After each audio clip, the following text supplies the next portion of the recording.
Welcome back to the OHL Tonight on TV. Cogeco Pete's down 2-0 to the Belleville Bulls right now. And last week we aired part one of my sit-down interview with Theo Fleury and Kim Barthel regarding the new book that they're putting out, Conversations with the Rattlesnake. And right now we'll throw you to part two of that interview, and it got even more interesting. Your books, the first one and now this one, they did awaken people. And you hear stories about people, in your past interviews, people have approached you and they've really opened up to you. Tell me the story about the 72-year-old man. Well, it was a reveal I'll never forget as long as I live. You know, I was speaking to a small group of people in Calgary shortly after Playing with Fire came out, and you know, after I was done speaking, a bunch of people came up and thanked me, et cetera, et cetera. But I spotted this one guy, you know, out of the corner of my eye, and he looked very sort of shaken and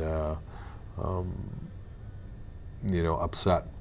And so he ended up being the last guy in line. He stood in front of me, and you know, he looked exactly like Santa Claus. You know, he had the beard, he had the, you know, the hair, the belly, you know, and he stood in front of me and said, "My name's so-and-so, and I'm 72 years old, and I was molested for 705 consecutive days, and you're the first person that I've ever told in my life." And I was like, wow, you know. Yeah. But, you know, that's what gets me out of bed every morning is, you know, finding these opportunities or meeting these people. And, you know, that's why we're on this extensive book tour where we're in a different city every day is, you know, we were in Mississauga last night, you know, and there was a small group of people, but of course the one person that needed, you know, some reassurance and some connection. He was sitting right in the front row, and you know, that's what it's all about, and that's why we do what we do is because trauma is the biggest epidemic on the planet. You know, it's bigger than anything I've come across, and you know, when we did the interview last year, and I walked through Peterborough on my Victor Walk. You know, you saw how many people were out there, and so many people that, you know, needed help. And obviously that story was, you know, front and center at the time. And so, you know, we think that Conversations with a Rattlesnake is a gift to give to people, and you know, so we look forward to, you know, this afternoon and meeting people at the book signing, and you know, giving them hope. You know, that, you know, healing is possible. Yeah. And I think, you know, as time goes by, you know, because we're learning so much about brain, that, you know, we might be able to speed up this process, this healing process for people that, you know, that they can get some relief in their life and, you know, go on to have what I have. And that's, you know, lots of friends, lots of great relationships, and you know, my kids who love me and respect me, and you know, so anything's possible, you know, including the Pete's probably winning a game, I hear, so. And before we wrap up, just during your hockey career, I'd imagine there were questions that got irritating, like what went wrong that game, or what it feel like to score that goal.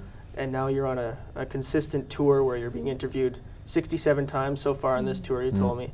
And does any one of those questions ever get old to you, or is it just something that has to be said, and every time you answer it, do you feel like you're doing yourself a service and the population a service?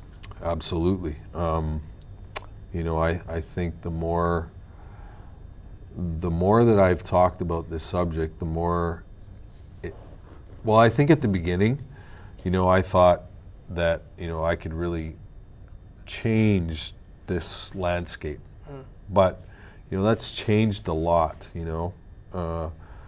I think I can bring awareness to the subject, and I think I can educate people at the around the subject. And now that I have somebody who explains it on a scientific level, on a therapeutic level, the way that Kim explains it, and because we have this connection, you know, I can take this information that Kim has, sort of turn it into an answer where, you know, the public can fully understand it, because it wasn't until I was explained the science side of my behavior was really when that was like the biggest Freedom. aha. Epiphany? Yeah, the Yeah. biggest aha moment, the biggest light bulb moment where my brain started to rewire and change after, you know, I heard that explanation. So, so yeah, I think we've got a long ways to go, obviously, but you know, I think every day that goes by, you know, not only are we learning, but we learn from other people, and by the questions that they ask, and by the conversation that we're always involved with, attuned to, present to, and you know, it's pretty exciting stuff, I think. Well, Kim, Thank you. thank you. Nice to meet Theo, you. Thanks, thank buddy. you very much. Yeah, my pleasure. Meant a lot to me. I'm sure it meant a lot to everybody watching this. There's a lot of information to take in, and I'm sure people are going to enjoy reading that book. Thanks, Yeah. thanks again, guys. Yeah, Thanks. pleasure. Thank you. Thanks.